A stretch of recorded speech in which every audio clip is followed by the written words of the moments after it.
12-iyun Butunjahon bolalar mehnatiga qarshi kurashish kuni munosabati bilan Bo'stonliq tumanidagi bolalarni sog'lomlashtirish oromgohida tadbir bo'lib o'tdi.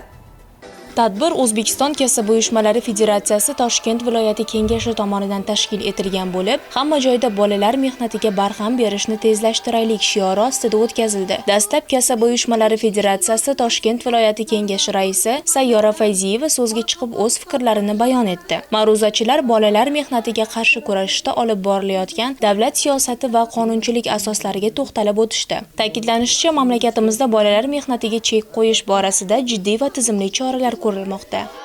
Men bu yerda maza qilyapman, to'g'rog'ini aytsam. Bizni yetakchi va tarbiyachilarimiz bizga juda ham mehribon va g'amxo'r. Bizni o'z bolasidek ko'radi. Biz ularni o'z onamizdek ko'ramiz. Hech kim yig'lamaydi, bizda hamma xursand. Bu yerda bizning kun tartibimiz mana bunday. Biz 7:00 da uyg'onamiz va 7:30 da badan tarbiyaga chiqamiz. 8 da bizni nonushtamiz. 9 da hamma qizlar, ya'ni hamma bolalar o'z to'garaklarga bo'linib ketadi. Bu lager menga yoqdi. Spartakiyadali har xil mashg'ulotlar bo'ladi. Biz bolalar bilan o'ynaymiz, kulamiz. Men ko'p o'rtoqlar bilan tanishdim.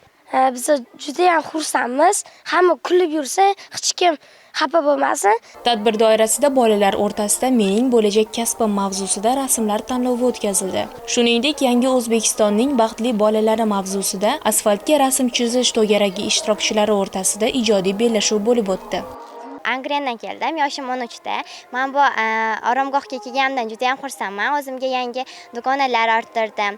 Bugun bizda oromgohimizda Butunjahon bolalar mehnatiga qarshi kurash kuni munosabati bilan tadbir o'tkazildi. Bu tadbirga juda ham ko'p sportsmenlar keldi, juda ham ko'p raqslar qo'yildi. Bizda har xil to'garaklar, biser, mozaika, kitobxonlik, ingliz tili va bassenda suzish to'garaklari o'tkazilyapti. Biz bundan juda ham xursandmiz. Tadbir yakunida g'olib bolalarga esdalik sovg'alari topshirildi. Bu kabi tashabbuslar bolalarning huquqlarini himoya qilish, ularning baxtli va erkin o'sishiga zamin yaratishda muhim ahamiyat kasb etadi. Mazkur tadbir faqatgina ma'rifiy emas, balki bolalarning kelajagiga bo'lgan e'tibor va g'amxo'rlikning yorqin namoyishidir.